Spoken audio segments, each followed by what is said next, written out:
Assalamualaikum warahmatullahi wabarakatuh. Alhamdulillahilladzi ja'ala qalama lil kitaba wal kitaba lil qiraah wal qiraah lil ma'rifah wal ma'rifah lil ibadah wal ibadah lillahi ta'ala. Awalan habina naskurullah azza wa jalla li anna bi ni'matihi wa hidayatihi nastati'a anajtami'a fi hadil fursa bijismin sahihin. Wasanian salatan wassalaman ala nabinal karim Muhammad sallallahu alaihi wasallam huwa alladhi arsala rasulahu bil huda wa dinil haq liyudhhirahu ala dini kulli wa kafiya billahi syahida wa kafa billahi wakila. Sahabat kalam Ramadan rahimakumullah. Ada sebuah pertanyaan, yakni mengapa kita sebagai orang yang beriman, kita sebagai orang muslim diwajibkan untuk menunaikan puasa di bulan Ramadan? Mengapa kita diharuskan dan dianjurkan untuk berpuasa di bulan Ramadan? Karena Allah Subhanahu wa taala pun telah berfirman. Allah Subhanahu wa taala pun telah berfirman dalam ayatnya, yakni bismillahirrahmanirrahim. Ya ayyuhalladzina amanu kutiba alaikumusyamu kama kutiba alal ladzina min qablikum la'allakum tattaqun. Bahwasanya Allah Subhanahu wa taala memerintahkan kita sebagai orang yang beriman untuk menunaikan ibadah puasa seperti apa yang telah diperintahkan kepada umat-umat sebelum kita. Dan selanjutnya, mengapa kita masih disuruh untuk berpuasa lagi?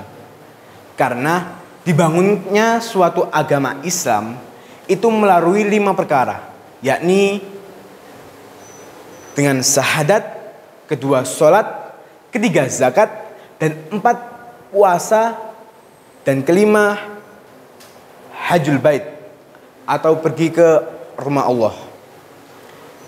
Yang tadi yang keempat sudah dijelaskan, bahasanya dibangunnya suatu agama melalui 5 perkara, dan salah satunya adalah puasa Ramadan.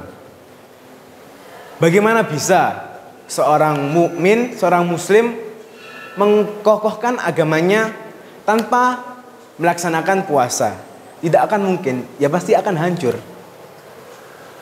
Maka dari itu tidak ada alasan lagi bagi kita untuk menjauhi atau tidak melaksanakan perintah Allah yang satu ini.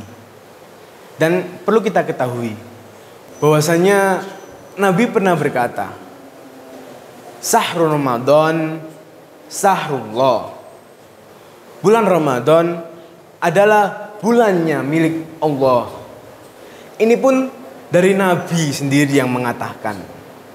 Apakah kita tetap akan menyia-nyiakan waktu kita di bulan Ramadan ini dengan bulan yang penuh kemuliaan ini untuk dia berpuasa, untuk tetap melakukan kefasikan di bumi, ataupun masih stay di keadaan kita dengan melakukan kefasikan di bumi ini? Tentunya tidak.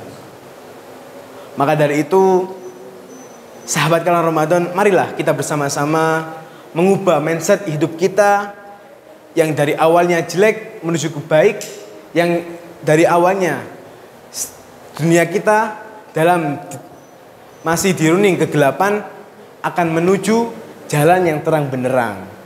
Kita mulai dari sekarang. Dan di dalam keutamaan bulan Ramadan ini banyak sekali hal-hal yang harus kita lakukan. Banyak sekali hal-hal yang pantas sebagai orang muslim untuk melaksanakannya. Contohnya saja, amalan salah satunya yakni berzikir. Berzikir. Sebelum kita lanjut tentang penjelasan zikir, saya akan menjelaskan sedikit tentang apa itu zikir. Bahwasanya zikir adalah perantara ucapan manusia kepada Allah Subhanahu wa taala. Di sini juga muncul pertanyaan lagi. Bukannya Allah kan maha tahu. Allah lebih mengetahui daripada kita. Allah maha segala-galanya daripada kita. Mengapa kita harus zikir terlebih dahulu untuk meminta sesuatu? Jangan lupa, Allah pun pernah berkata dalam surat Al-A'raf ayat 12 yang berarti Allah Subhanahu wa taala tidak akan mengubah suatu kaum kecuali dia mengubah dirinya terlebih dahulu. Seperti halnya dengan doa. Allah tidak akan mengabulkan doa suatu kaum. Allah tidak akan mengasih permintaan seseorang hamba ketika dia tidak berdoa dan tidak berjuang terlebih dahulu. Sekarang gini. Ketika kita minta sesuatu kepada Allah Subhanahu wa taala, kita berzikir terus menerus ketika sujud dalam sholat, sehabis sholat kita berzikir meminta sesuatu kepada Allah Subhanahu wa taala, dan doa kita tidak dikabulkan, kita pun berkata, masa iya Allah tidak akan mengabulkan doa kita? Apakah Allah tidak menyukai kita? Apakah Allah benci kita? Padahal saya kan sudah dzikir setiap hari. Kapan doa kita akan dikabulkan? Apakah doa kita tidak akan dikabulkan? Jawabannya adalah tetap dikabulkan. Kita lihat apa permintaan kita terlebih dahulu. Karena Allah Subhanahu wa taala lebih tahu apa yang kita butuhkan daripada apa yang kita inginkan. Misalnya, seorang pelajar SD, 20% pelajar SD di Indonesia meminta pesawat, meminta mobil. Apakah hal itu akan dikabulkan oleh Allah Subhanahu wa taala? Jika dikabulkan, buat apa coba pesawat tersebut? Maka dari itu, sesungguhnya Allah lebih tahu apa yang kita butuhkan daripada apa yang kita inginkan. Lalu, kenapa doa saya belum dikabulkan? Bukannya tidak dikabulkan. Allah Subhanahu wa taala akan mengabulkan doa kita. Entah nanti di akhirat, entah nanti diberikan kepada cucu-cucu kita atau bahkan anak kita kelak nanti. Tenang saja, Allah Subhanahu wa taala tidak akan mengingkari permintaan kita. Allah Subhanahu wa taala tetap akan mengabulkan doa kita. Tetapi dengan hal yang sewajarnya saja. Dengan hal apa yang kita butuhkan. Bukan apa yang inginkan saja. Di zaman sekarang, banyak sekali orang-orang berdoa meminta dunianya saja. Banyak sekali seorang pengusaha meminta agar mempunyai perusahaan dan agar investornya ini lancar. Dan juga ada seorang hamba yang ingin kaya raya melebihi apa yang dimiliki orang yang terkaya di dunia. Maksudnya apa coba? Kita meminta ini itu hanya soal dunianya saja. Pernahkah kita berpikir atau pernahkah kita berdoa kepada Allah Subhanahu wa taala dengan doa, ya Allah, jadikanlah hambamu sebagai penghafal Al-Quran. Jadikanlah hambamu sebagai seorang pecandu sholat. Jadikanlah hambamu sebagai ahlul jannah. Pernahkah kita berdoa seperti itu?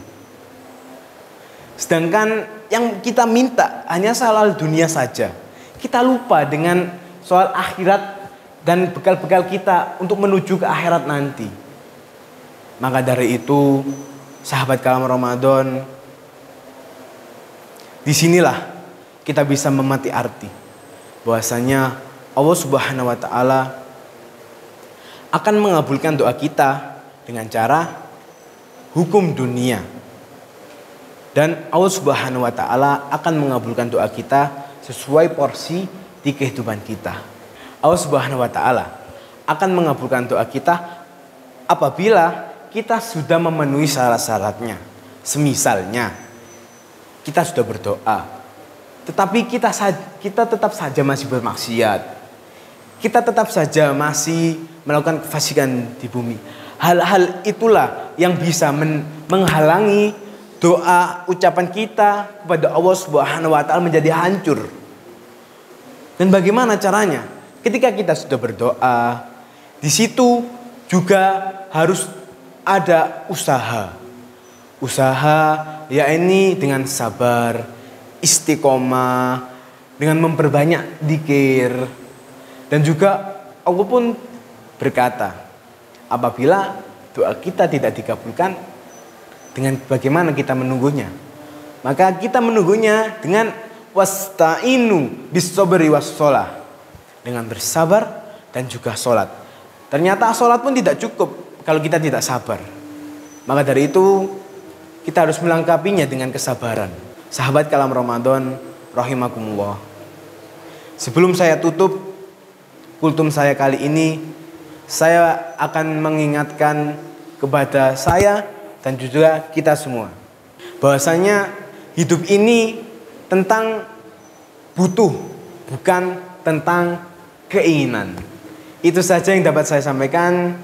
Apabila ada kesalahan atau ucapan dari saya yang kurang berkenan, saya mohon maaf yang sebesar-besarnya. Dan ketika ada lebihnya maka silakan ambil, dan ketika ada kekurangannya silakan dimaafkan. Wabillahi taufiq wal hidayah, waridha wal inayah. Wassalamualaikum warahmatullahi wabarakatuh.